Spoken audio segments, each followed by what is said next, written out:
Hello friends, स्वागत है आप सभी का आपके अपने यूट्यूब चैनल जीके टेक में। तो फ्रेंड्स, आज है 10 सितंबर और आज हम कवर करेंगे 10 सितंबर के मोस्ट इंपोर्टेंट करंट अफेयर के क्वेश्चन। ठीक है, जो आपके आने वाले एग्जाम के लिए काफ़ी इंपॉर्टेंट हैं और आपको क्वेश्चन यहाँ पे इंग्लिश और हिंदी दोनों में देखने को मिलेंगे। तो जो भी मित्रगण चैनल को नहीं देख रहे हैं वो चैनल को जरूर सब्सक्राइब कर लें, साथ में लगे बेल आइकन को भी ऑन कर दें। वीडियो अच्छी लगे तो वीडियो को लाइक शेयर करना ना भूलें। और आपको इसकी वीडियो की पीडीएफ चाहिए तो पीडीएफ वीडियो के डिस्क्रिप्शन बॉक्स में टेलीग्राम का लिंक दिया हुआ है, आप वहां से जाकर टेलीग्राम से जुड़ सकते हैं और पीडीएफ प्राप्त कर सकते हैं। तो चलिए बिना देरी किए आज का पहला क्वेश्चन स्टार्ट करते हैं। हाल ही में किस राज्य की राज्यपाल बेबी रानी मौर्य ने अपने पद से इस्तीफा दे दिया है? तो इंपॉर्टेंट क्वेश्चन है। सही आंसर हो जाएगा इसका ऑप्शन डी, उत्तराखंड। ठीक है, उत्तराखंड की राज्यपाल कौन थी? बेबी रानी मौर्य थी, जिन्होंने अपने पद से इस्तीफा दे दिया है।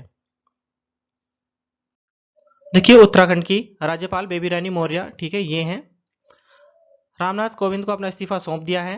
गौरतलब है कि 2 दिन पहले उन्होंने नई दिल्ली में गृह मंत्री अमित शाह से मुलाकात की थी, जिसके बाद से ही उनके इस्तीफे की अटकलें लगाई जा रही थी।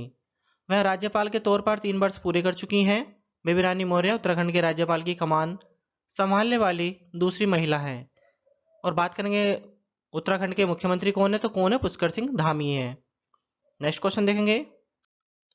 बिहार विधानसभा के पूर्व अध्यक्ष एवं 9 बार विधायक रहे किस कांग्रेस नेता का हाल ही में निधन हो गया है? ये भी इंपॉर्टेंट क्वेश्चन है। सही आंसर इसका ऑप्शन डी हो जाएगा, सदानंद सिंह का। याद रखना है इनको। देखिए, बिहार विधानसभा के पूर्व अध्यक्ष एवं 9 बार विधायक रहे कांग्रेस नेता सदानंद सिंह का हाल ही में निधन हो गया है। सदानंद सिंह बिहार में कांग्रेस के सबसे बड़े जमीनी नेता थे। वह कांग्रेस के अध्यक्ष के अलावा वर्ष 2000 से 2005 तक बिहार विधानसभा के अध्यक्ष भी रहे। सदानंद सिंह कई बार मंत्री भी बने। वे बिहार सरकार में सिंचाई और ऊर्जा राज्य मंत्री रह चुके थे, तो ये भी याद रखना है। नेक्स्ट है, हाल ही में किस देश के राष्ट्रपति ने बढ़ती खाद्य कीमतों, मुद्रा मूल्यह्रास और तेजी से घटते विदेशी मुद्रा भंडार को रोकने हेतु आर्थिक आपातकाल की घोषणा की है? तो किस देश ने की है? सही आंसर हो जाएगा इसका ऑप्शन सी, श्रीलंका ने। याद रखना है इसको।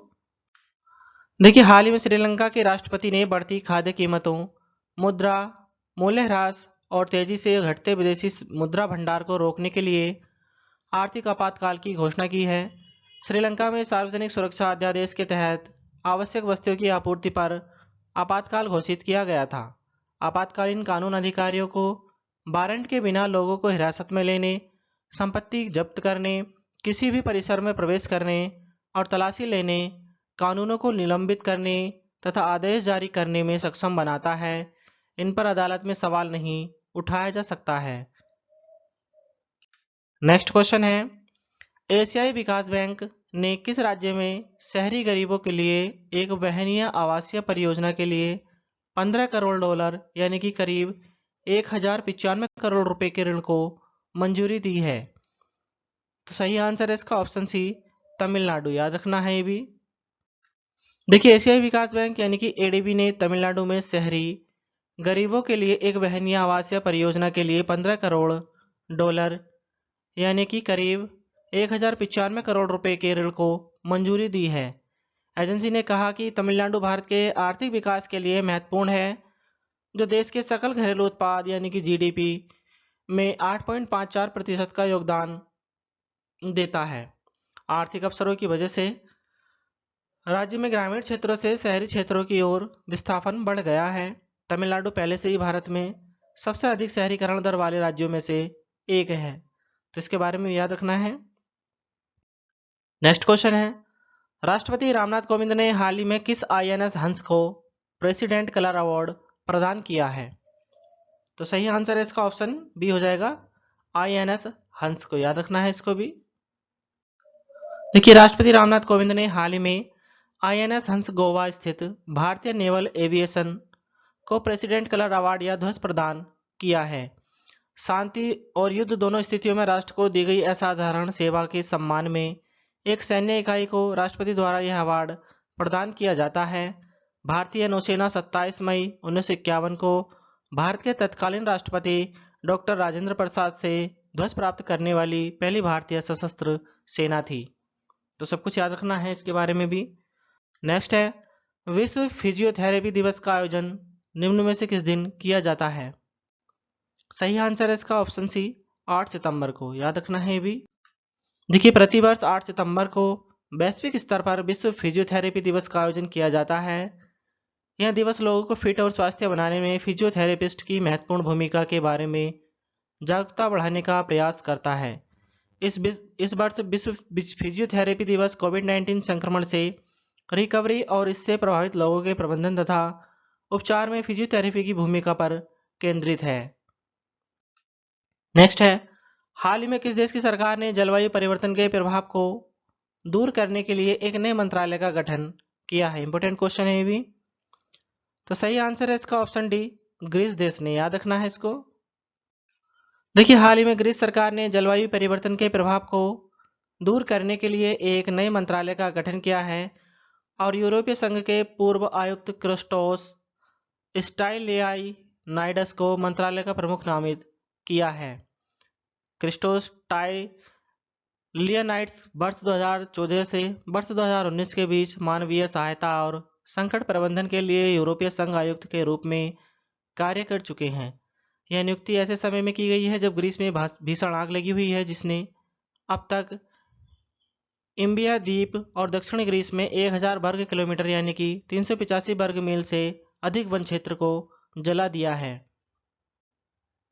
नेक्स्ट क्वेश्चन देखेंगे, इसरो के किस स्पेस मिशन ने चंद्रमा के चारों ओर अपनी 9000 परिक्रमाएं पूरी कर ली हैं? तो ये भी इंपॉर्टेंट क्वेश्चन है।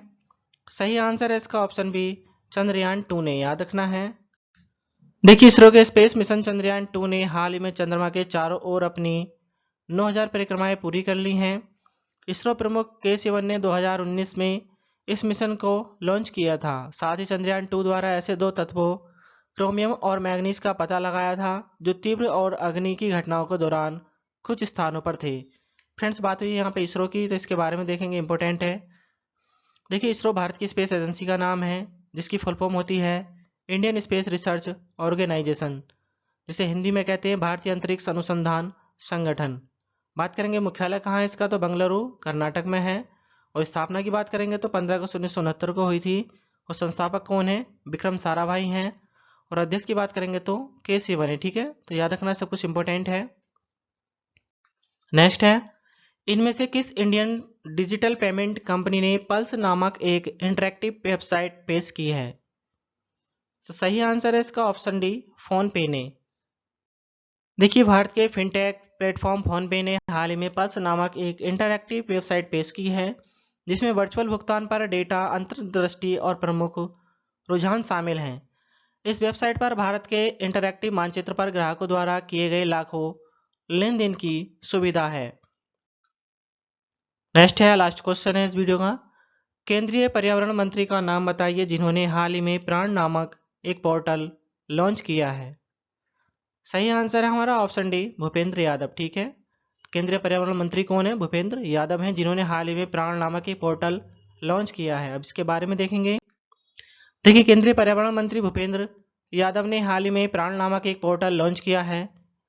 इस पोर्टल का उपयोग राष्ट्रीय स्वच्छ वायु कार्यक्रम की प्रगति को ट्रैक करने के लिए किया जाएगा ताकि सभी को स्वच्छ हवा और नीला आसमान सुनिश्चित करने के लिए भारत की प्रतिबद्धता का पालन किया जा सके। तो फ्रेंड्स, डेली करंट अफेयर में आज के लिए इतना ही। वीडियो अच्छी लगे तो वीडियो को लाइक कर दें और चैनल को सब्सक्राइब कर दें। चलिए मिलते हैं नेक्स्ट वीडियो में, तब तक के लिए धन्यवाद।